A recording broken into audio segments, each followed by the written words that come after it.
ሰላም ቤተሰብ እንኳን አባዲስ ሆነስ ብድሓን መጻኹም እናበልኩ ናይለሙ ቪዲዮና ድማ ብዛዕባ AI በትግርኛ ከመይ ጌርና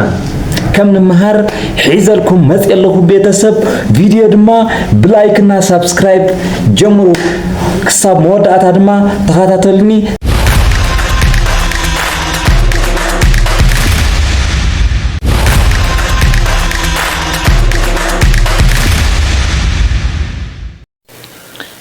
መጀመሪያ AI ማለት እንታይ ማለት እዩ? AI ማለት ሰብ ስራሕ አእምሮ ማለት እዩ። በኻሊእ አባህላ ኮምፒውተራት ናይ ወዲ ሰብ አእምሮ መሲሉ ንኽሰርሕ ተገይሩ ዘኽእለና ናይ ቴክኖሎጂ ዘርፍ እዩ። ብሓጺሩ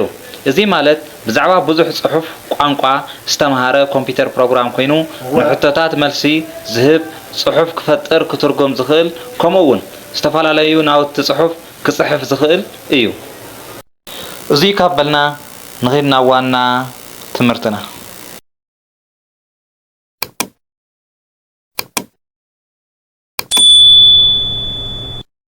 መጀመሪያ ኣብ ብራውዘር ንከፍት ብራውዘርና ድማ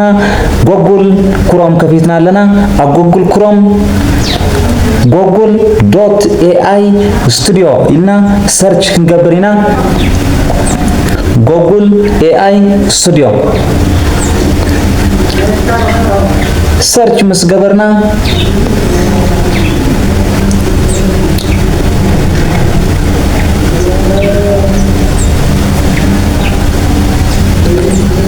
ከምዚ ኢሉ መጸልና እዩ ቤተሰብ ዛ መጀመሪያ ዘኒኣ ክሊክ ንገብራ google AI studio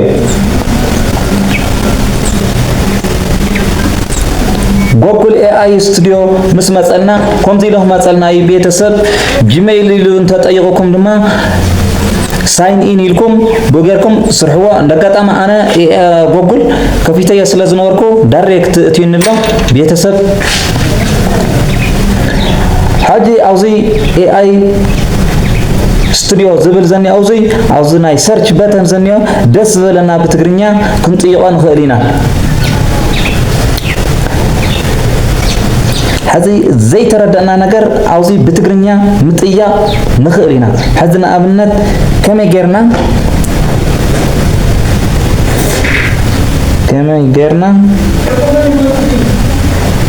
ፍልጠት ንዕቢ ኢልና ንኣብነት ከመይ ጌርና ፍልጠት ንዕቢ ኢልና ነቲ AI ብትግርኛ ክንጥይቆ ኢና ምስታይ ከም ዝብለና ሓቢርና ንርእዮ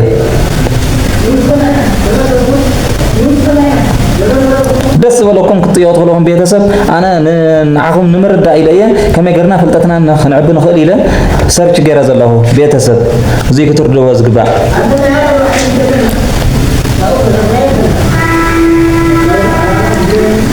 ቤተሰብ ትሪኢለኹም ሓዚ ንሱ ኣምፂልና ኣሎ ብንባብ ይኹን ብኻሊእ ይኹን ዝርዝር ኣምፂልና ኣሎ ትሪእዎ ኣለኹም ባዕሉ ዲፊኒሽን ገይሩ ብትግርኛ ሎሚ ቋንቋ ከቢድን ገለ ዝበሃል ነገር የለን ማለት እዩ ናይ ቋንቋ ችግርና ተፈትሑ ኣሎ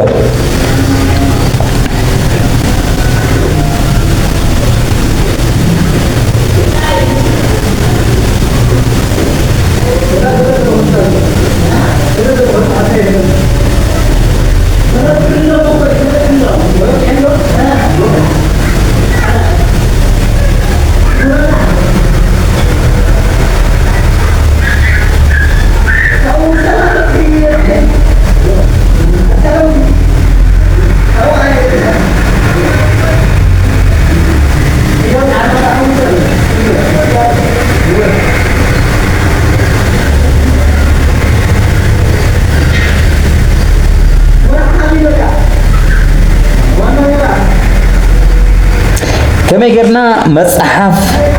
ነንብብ በቃ ከመይ ጌርና መጽሐፍ ነንብብ ሕዚ መጽሐፍ ምንባብ ክበሃል ከሎ ብዙሕ ዓይነትና መጽሐፍ እንዲ ዘሎ ሕዚ በዓል ሰርች ገይሩ እንደዮ ቅድሚ ምጅማር ድሕሪ ምጅማር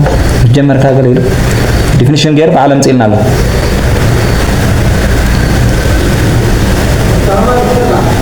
ቤተሰብ እዚ ይመስል ቪድዮና ኩሉ ዝጠየቅናዮ በትግርኛ ባዕሉ ኣምፂልና ኣሎ ቤተሰብ ክሳብ መጨረሻ እዚ ቪድዮ እዚ ዝተከታተልኩም ክቡራት ቤተሰብ ብጣዕሚ ካብ ልቢ እናመስገንኩ ሃናፂ ዝኾነ ርእይትኩም ድማ ኣብ ኮሜንት ጽሕፉለይ ኢኹም ሳብስክራይብ ድማ ኣይትረስዑ ኢኹም ቤተሰብ